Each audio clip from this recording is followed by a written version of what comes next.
Today I am going to talk to you about attention.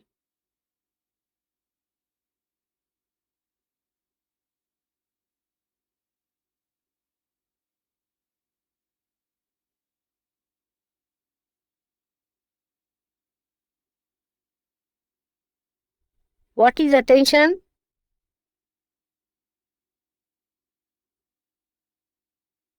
What is the movement of attention?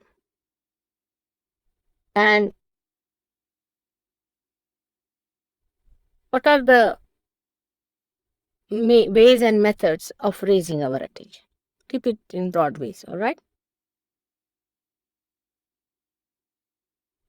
But when I'm saying all these things, you must know that I'm talking to you individually. It's not about others. Always, the first thing human beings do is when I'm speaking to you, you try to find out about whom Mataji is speaking. This is the best way of putting your attention onto something else. If you put your attention to yourself that this is for me and me and me alone, then it will have an effect because these are mantras. And that's why it is wasted. Because whatever is given to you is thrown onto another person. So the attention that you have is the only way to know the reality.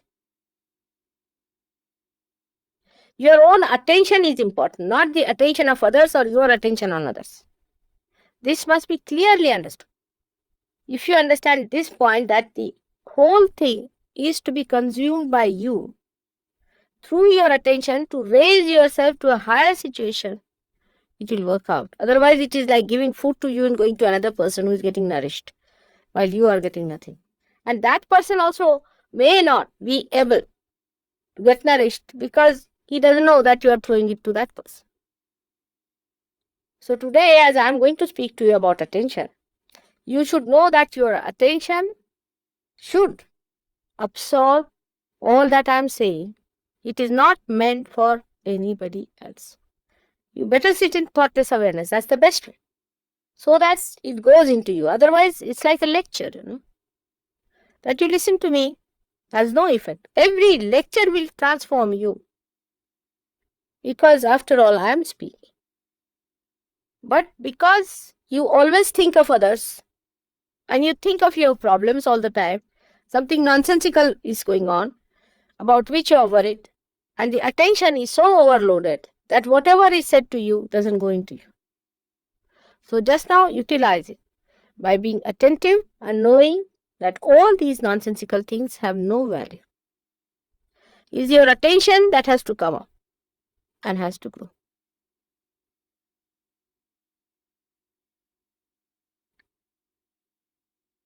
So attention is the whole of the canvas of your being. It's a complete canvas. Is the attention. Complete canvas of your being is the attention. How much you have gone into it, how much you have discovered it, how far you have raised it is a different point. Attention is Chit, and God is attention. How far your attention has been enlightened is a different point. But your attention is God.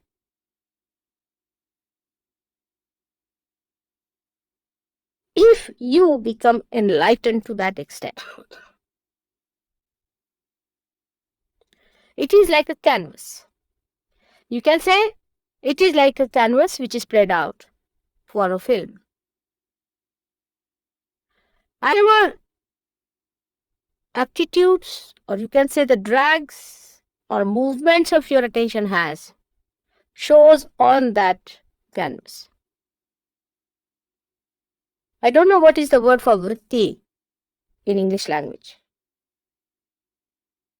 It's not aptitude, but a person gets prone to, or his attention is dragged to. I don't know, there's a word like that for in English language, vritti.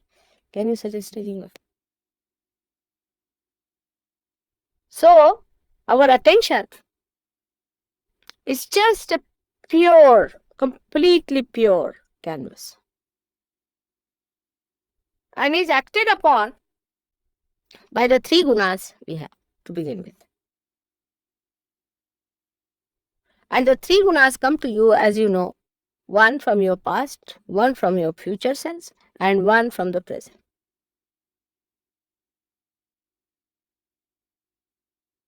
Now, whatever have been your experiences about a particular thing or a particular occasion, so far is completely recorded in your memory. For example, if you see the black color, all that goes with the black color is recorded in your memory. As soon as you see this black color, quite a lot of it comes up.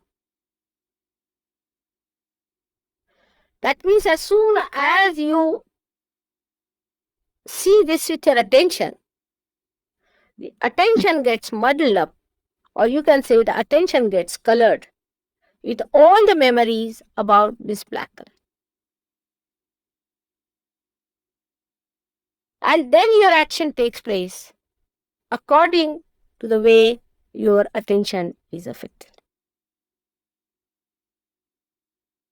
For example, just now, something was burned by these flames. Now all of you became aware of it. Next time whenever you will see a flame, first thing will happen will be that you will be cautious about it. It is not going to happen again, but the whole memory will come to you and you will try to be cautious or warn others, because your attention will become aware of that as soon as you will see that, because that canvas of your attention itself will start throwing out these pictures out of itself through your past experiences onto the canvas. This is a living canvas. Or maybe that if you have got some ideas which you have premeditated or thought of the future. For example, you must have thought of somebody that if I meet that man, I will tell him like this. As soon as you will meet that man, your attention will start bubbling out with those ideas that are coming about this man, and you will start addressing to him accordingly. It's all stored up within you, whether it is about the future or about the past, is given out of the attention through that bubbling process, which depends on your dragging nature. Where are you dragged? That's called as vritti. But I don't know what you call it in English language. I don't know what you are prone to. Vritti is a very neutral word. It doesn't mean anything bad. It means where you are drawn to. Vritti means a temperament by which you are drawn to. Now, whatever is your temperament, it acts like that. For example, if you see a man walking, say, blindly, he cannot see things. One person may get angry with that person, another may have pity for that person, third may come forward to help him out. Is the vritti, is the temperament that you have developed through your three gunas.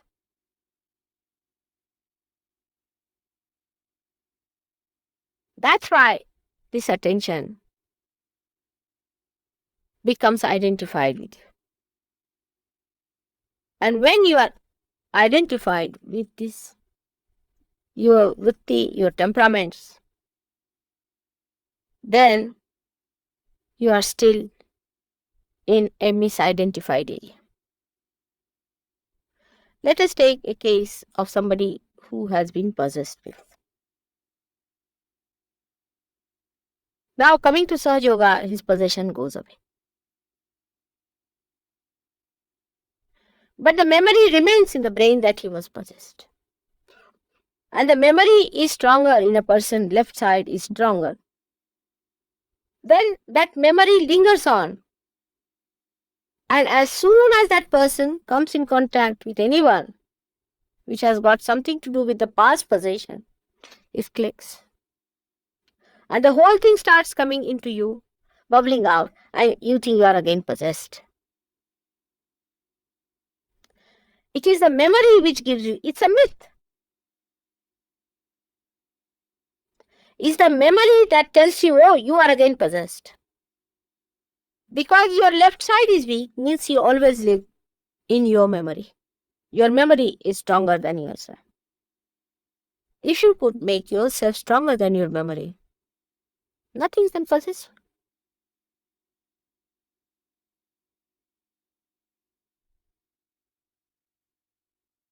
But after you get your realization, you are not still identified with that state of mind in which you see your ego and superego as myths.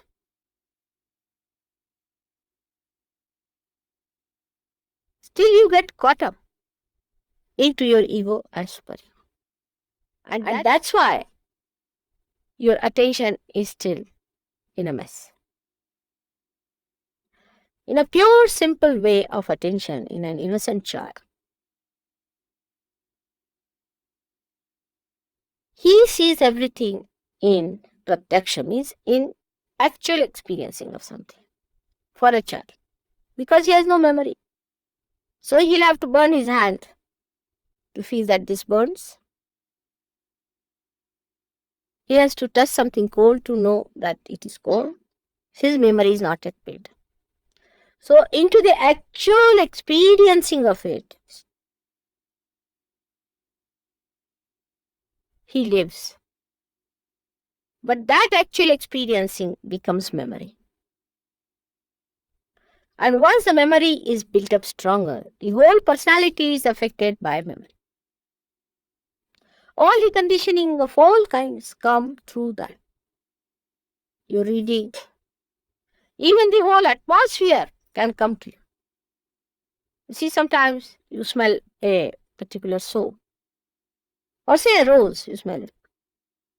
And all the memories of smelling such a rose sometimes comes to you, and you may feel really elated sometimes, maybe sometimes very unhappy, whatever may be the situation. So you may feel happy or unhappy, because whatever experiences you have had has given you a memory. This memory might have given you a superego or might have given you a ego. This scanning might have taken. If it has been a ego and a superego, then maybe that if it was ego, you must have felt happy. If it is satisfying to your ego, you feel very happy. If it is not, if it is superego, if you are suppressed by this, then you feel very unhappy. So both things like happiness or unhappiness are the states where you are still in the myth. Still the myth exists. You have to still go beyond. So if you feel happy about some situation, you should know you are only happy before realization, because it is giving some support to your ego to bloat. And if you are unhappy, then you should know that there is some sort of a suppression on your ego and there's a superego developing. So both the situations have been of no help to you. Of no help to you for your growth, except that both these institutions develop so much that you are away from the real experience. The real experiencing stops because your attention is so much muddled up. So on one side, if you move on the left hand side, your attention is muddled up with fear, with pain, with unhappiness, with hopelessness, dejection.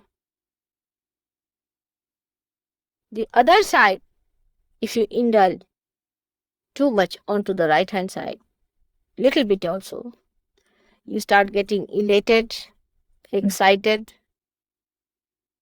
over dominate. The color of the left side is blue, and the blue color starts changing to the black. While on the right hand side, it is to begin with yellow, light yellow, or you can say golden, then yellow, then orange, and then red. Should you go to aggression on the right hand side, on the left hand side, you go into a complete state of entropy, you can call it, or a state where you are separated from yourself into complete frozen state. So one side you become completely frozen, on the other side you become completely heated. Both these things are again movement on the wrong direction. Even in the center, when the attention is kept, that you keep your attention more in the center. There also, because it's a very sensitive point, it doesn't stay there. For example, when we say use fire, we can use it for burning the house. In the same way, we can use it for creating smoke. But we can also use this fire in its proper way, if we use it in its proper proportion, for cooking the food, for giving us light. If it is too much, it can burn like a big fire. If it is too little, it can burn like smoke. But in the center, when you know how to balance it, then you can use it for your own purpose, for cooking or for giving rest. And then for a puja too. So in the same way, when we really balance our gunas properly, then we become gradually the master of the whole situation.